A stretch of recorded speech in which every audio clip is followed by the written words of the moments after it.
Hello everyone, happy 2020. So this video is a little bit late, but I had a couple other things that I just wanted to try and film before this, but this is going to be my favorites of 2019 video. So essentially what I'm going to be doing is going through all of the books that I rated 5-star last year, as well as a couple books that I rated 4-star, but that I thought were really close to 5-star or that I really liked and just wanted to share and do it that way. So without further ado, I'm going to go ahead and go into my first 5-star book.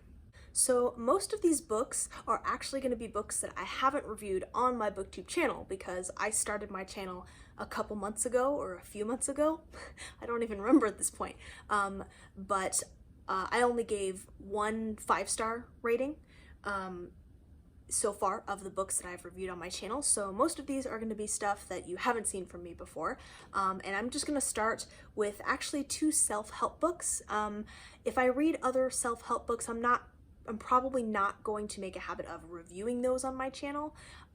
Those are just kind of, it's like a weird separate category in my head where I just don't feel the need to review a self-help book. But I gave this one 5 stars, and it is The Subtle Art of Not Giving a Fuck by Mark Manson. So essentially, this is all about really giving less fucks about things that don't deserve your fucks. I am the kind of person who was raised to believe that pleasing other people is the way to go.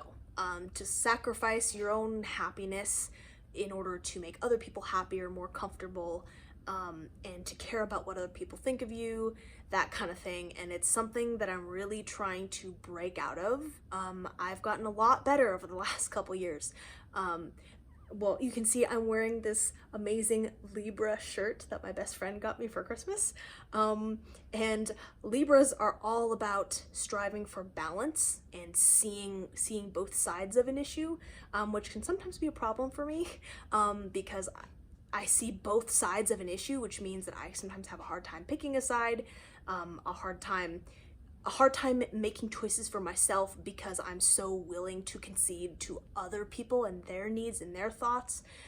So really, this book is just kind of about caring less about things because it can set you free, and just basically changing your values, which is so much easier said than done.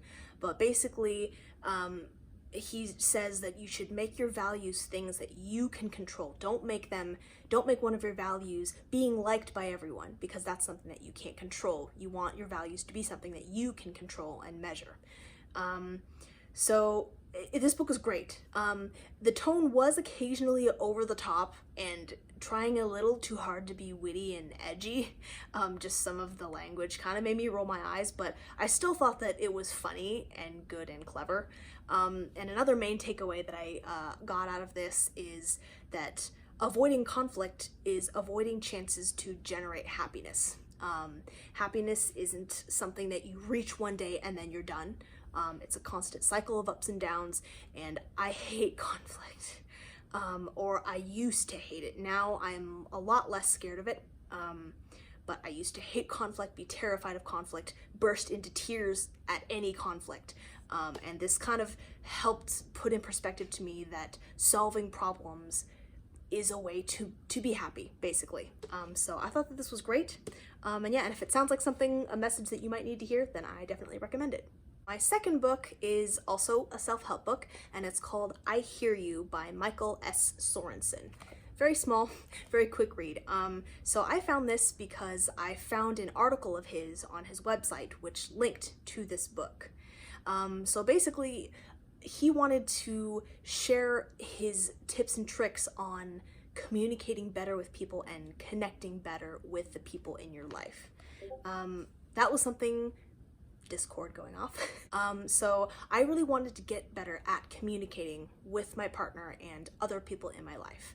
And basically, Michael's idea of the key to connecting with people, and it's particularly, I mean, you can use it in any conversational setting, but in particular, if you want to be a person in someone's life that they can talk to, that they can confide in, and just a way, if you're wanting to forge closer connections with people, it's basically all about validation, how to exemplify validation in conversations with other people that you have.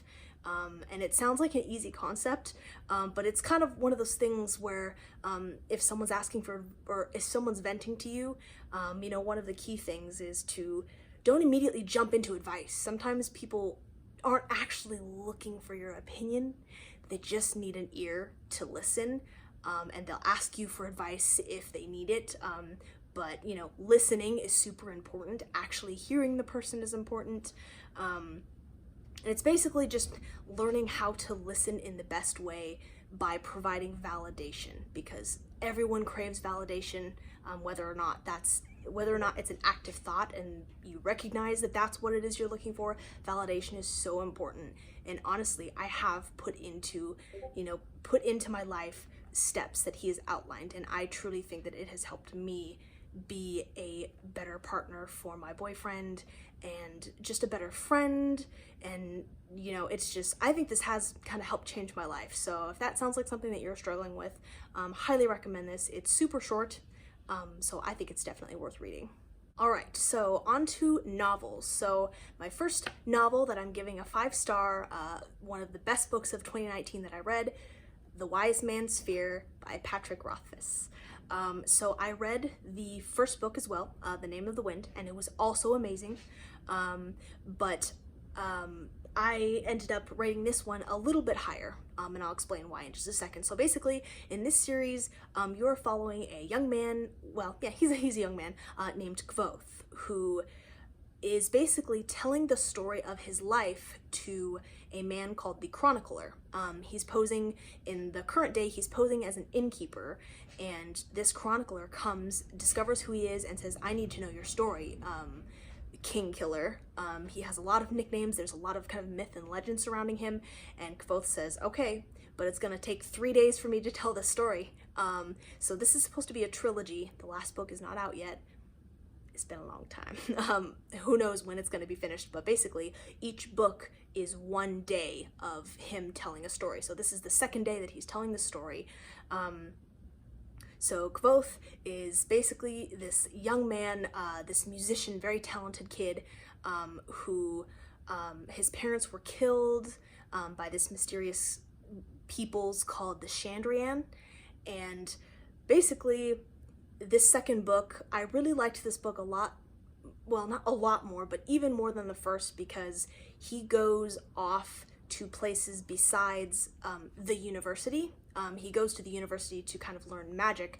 The magic system in this book is called Sympathy, and it's very cool. It's sort of like, this series has like a strange low fantasy vibe. Like, the magic is very logical and not as flashy as other magic systems, so it just has a very really realistic feel that just, it makes sense. And in this book, I really liked it. So just, there's parts with this magical place called the Fae. So there's our world and then there's the Fae, and Kvothe kind of travels to the Fae and interacts with this mystical being named Felurian, and I thought that those parts were really cool, even if they're very sexual as well. There was kind of a lot of sexual descriptions in this book from the mind of this young boy, and that got a little eye-rolly, like, sex, I don't know, it just, got a little eye-rolly at times, but really this book was just really fun and interesting. Kvothe is a little bit of a Mary Sue. I don't think he's cool, he's a cool character, and he's not a two-dimensional character at all, but he's just not very relatable or believable as a human being. He's a prodigy at everything, and he's really like stoic and dignified, and he's only like 16 in the retelling. The innkeeper Kvothe is like in his 20s or something. But anyway, this was still a really good book. The first book is also amazing. I definitely recommend the first one as well. But this one I just liked a little bit more because he went off to different lands to do things, where the first book he spent a lot of time in only a couple places. So I just found him moving around was a little bit more interesting than in the first book. My next choice was absolutely a surprise to me when I read it. I never expected to like this as much as I did. It was a book club book choice, and that is Eleanor, Oliphant is Completely Fine by Gail Honeyman.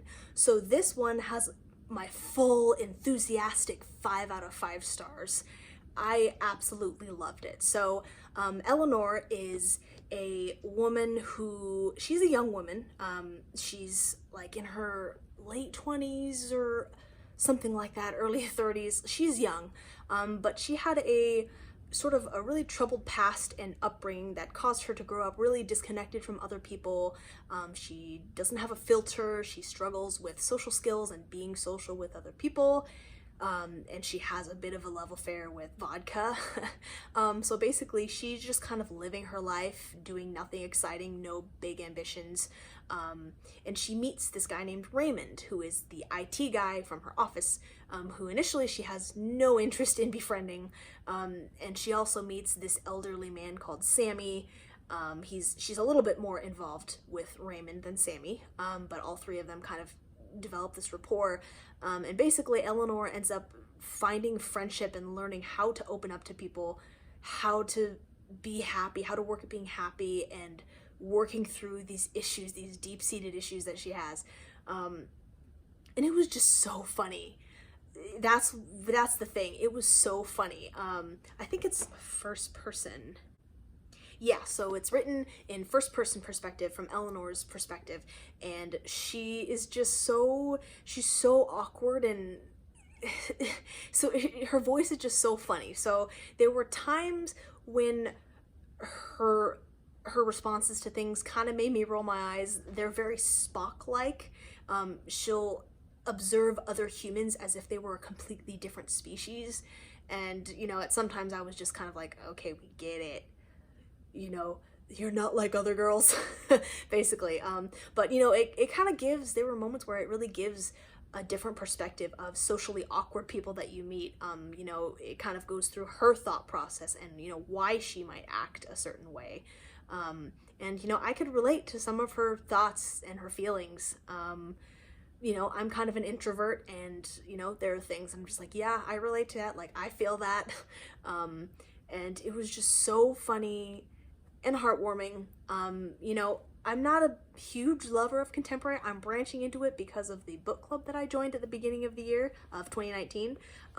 But I just never expected to give such an enthusiastic 5 out of 5 to a contemporary novel. So absolutely recommend this. It was amazing. And finally, my last 5-star book of 2019, it is The Tropic of Serpents, which is the second book in the Memoir of Lady Trent series by Marie Brennan. So I gave this a very glowing review. I love the entire series. The first book was the first review I did on this channel. So basically in this book, you are following, as always, Isabella Camhurst, the Lady Trent.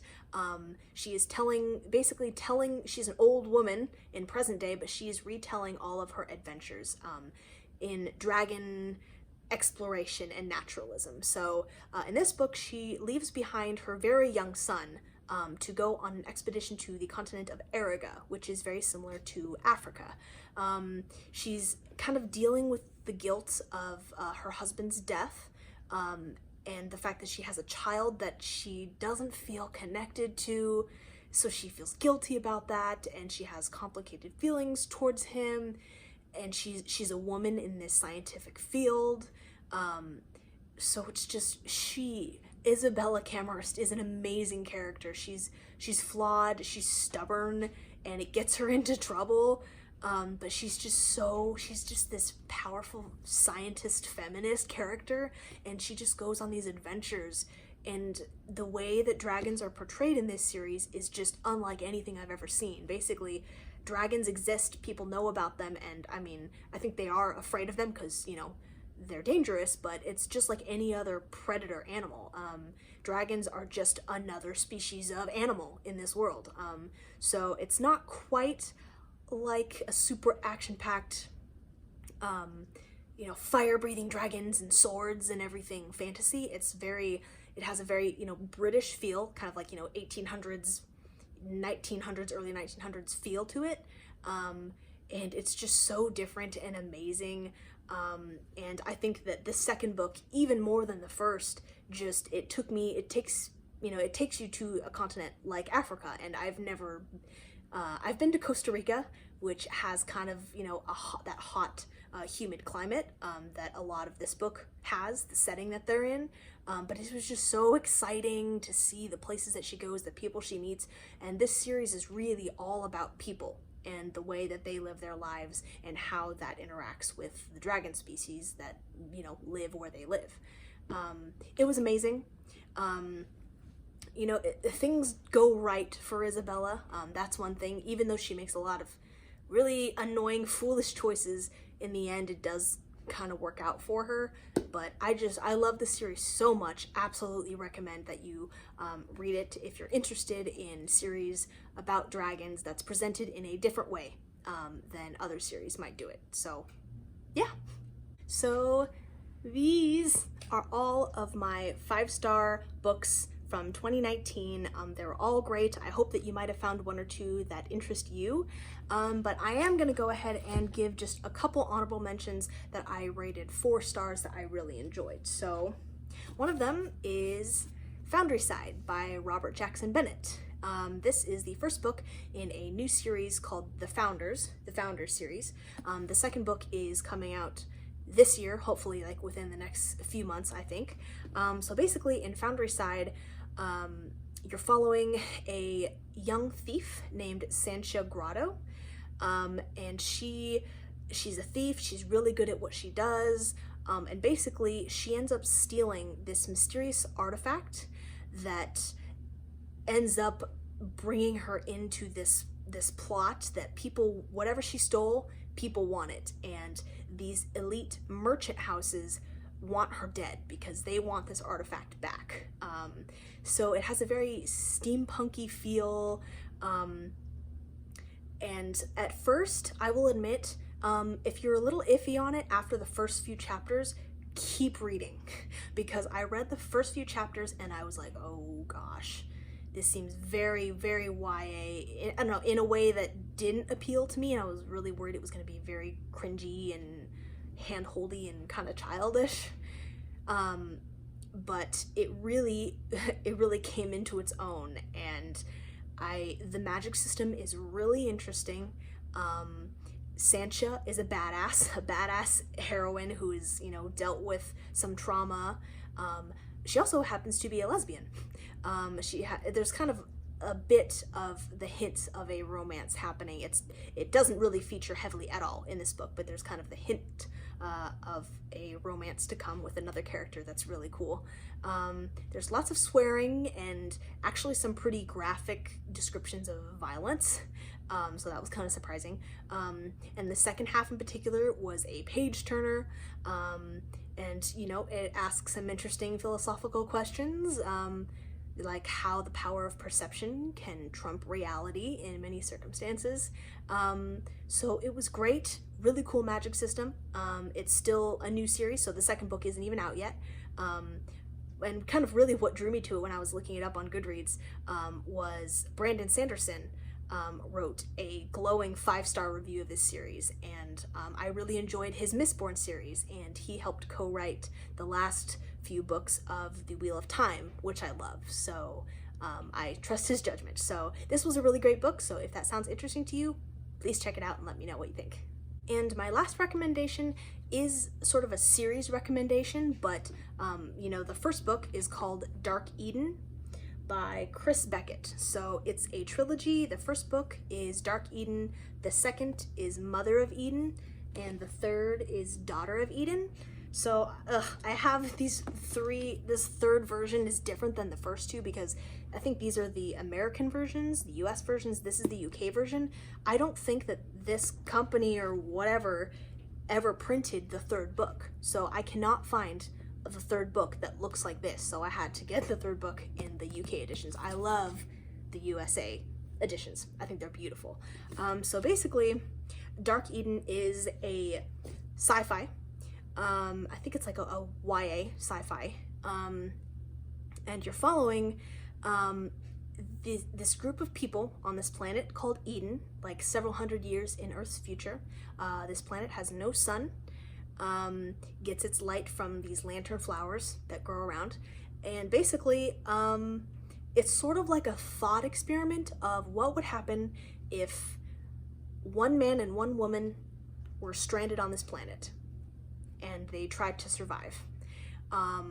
It follows a group of people who have built their home on Eden, and it had been, I think it's 167 years have passed since one man and one woman crash landed on this planet, and it's sort of the politics of this family, and it's, you know, it's interesting because it's one man and one woman.